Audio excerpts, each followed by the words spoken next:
नींबू मिर्ची का काला जादू, एक भयावह कहानी। गांव के बीचों बीच एक पुराना पेड़ था जिसे लोग भूतिया बरगद कहते थे। उस पेड़ के बारे में कहा जाता था कि वहां कई आत्माएं रहती हैं। पास ही के गांव की 90 साल की दादी ने एक बार बताया था कि जिसने भी उस पेड़ के नीचे रात बिताई वह कभी वापस नहीं आया। इस पेड़ के पास अक्सर नींबू और मिर्ची टंगी रहती थी। गांव के लोग इसे देखकर डर जाते थे और वहां से गुजरने से कतराते थे। गांव के बाहर एक कच्चे रास्ते पर बनी झोपड़ी में मंगला तांत्रिक रहता था। लोग कहते थे कि वह काला जादू करता है।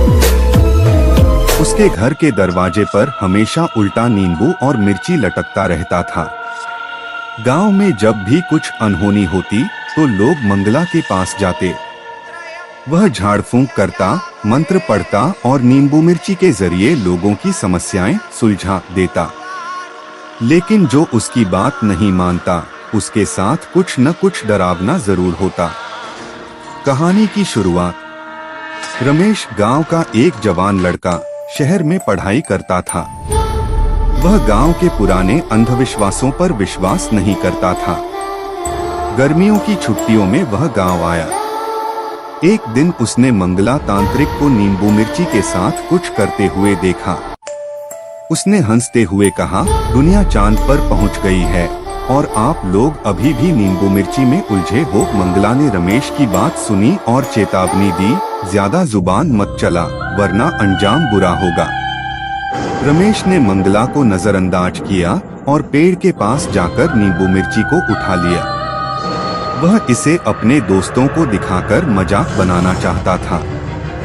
जैसे ही उसने नींबू मिर्ची उठाई, हवा में अजीब सी गंध फैल गई। आसमान में बादल घिराए और अचानक पेड़ के पास से एक खौफनाक आवाज आई। रमेश ने इसे अपनी कल्पना समझा और घर लौट आया।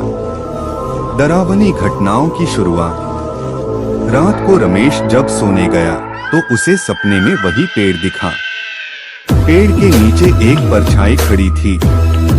परछाई धीरे धीरे उसके करीब आ रही थी। वह चीखकर जाग गया। जब उसने देखा तो उसके कमरे की खिड़की अपने आप खुली हुई थी और वहां एक नींबू और मिर्ची रखी हुई थी। रमेश का दिल जोर जोर से धड़कने लगा। अगले दिन गांव में खबर फैली कि रमेश के पड़ोस में रहने वाली बुढ़िया अचानक मर गई। लोग इसे मंगला के काले जादू से जोड़ने लगे। रमेश ने इसे इत्तेफाक समझा, लेकिन फिर अजीब घटनाएं होने लगी। उसके घर के बाहर काले धागे बंधे हुए मिले। हर रात किसी के रोने की आवाजें सुनाई देती। मंगला तांत्रिक का बदला। रमेश अब घबराने लगा था। वह समझ नहीं पा रहा था कि क्या करे। उसकी मां ने उसे मंगला तांत्रिक से माफी मांगने को कहा, लेकिन रमेश ने इसे नकार दिया। मैं किसी तांत्रिक के आगे झुकने वाला नहीं हूँ, उसने गुस्से में कहा। रात होते ही रमेश ने फिर से सपने में वही परछाई देखी। इस बार वह परछाई उसके गले पर हाथ रखकर बोली, नींबू मिर्ची का मजाक उड़ाने की सजा मिलेगी। रमेश पसीने से भीगकर उठा।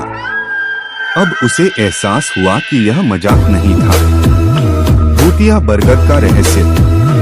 अगले दिन रमेश ने हिम्मत जुटाई और अपने दोस्तों के साथ भूतिया बरगद के पास गया। वहां उसने देखा कि पेड़ के चारों ओर नींबू मिर्ची बिखरे पड़े थे। पेड़ की छाल पर अजीब निशान बने हुए थे, जैसे किसी ने वहां काला जादू किया हो। तभी अचानक एक तेज हवा चली और उसके दोस्तों ने वहां से भागने को कहा, लेकिन रमेश रुका रहा। जैसे ही उसने पेड़ को छुआ, उसे ऐसा लगा जैसे किसी ने उसके हाथ को जकड़ लिया हो। पेड़ की जड़ों से एक काली परछाई निकली और हंसते हुए बोली, तूने जो किया उसकी सजा भुगतने को तैयार हो जा। रमेश डर के मारे बेहोश हो गया। खौफनाक अंत। जब रमेश को होश आया तो वह मंगला तांत्रिक के झोंपड़े में था। मंगला ने कहा, अब भी समय है, माफी मांग ले वरना तुझे कोई नहीं बचा पाएगा। रमेश ने झुककर माफी मांगी। मंगला ने कुछ मंत्र पढ़े और कहा, नींबू मिर्ची कोई अंधविश्वास नहीं, यह बुरी आत्माओं को रोकने का माध्यम है। जो इसका अपमान करता है वह उन्हें बुलावा देता है। रमेश ने मंगला की बात मान ली और आगे से इस बारे में मजाक न करने की कसम खाई। लेकिन वह कभी भी पूरी तरह ठीक नहीं हुआ। लोग कहते हैं कि उसके अंदर अभी भी उस काली परछाई का एक अंश मौजूद है। गांव के लोग आज भी उस भूतिया बरगद से दूर रहते हैं और नींबू मिर्ची को कभी अनदेखा नहीं करते, क्योंकि वे जानते हैं काले जादू और आत्माओं की दुनिया को समझना सबके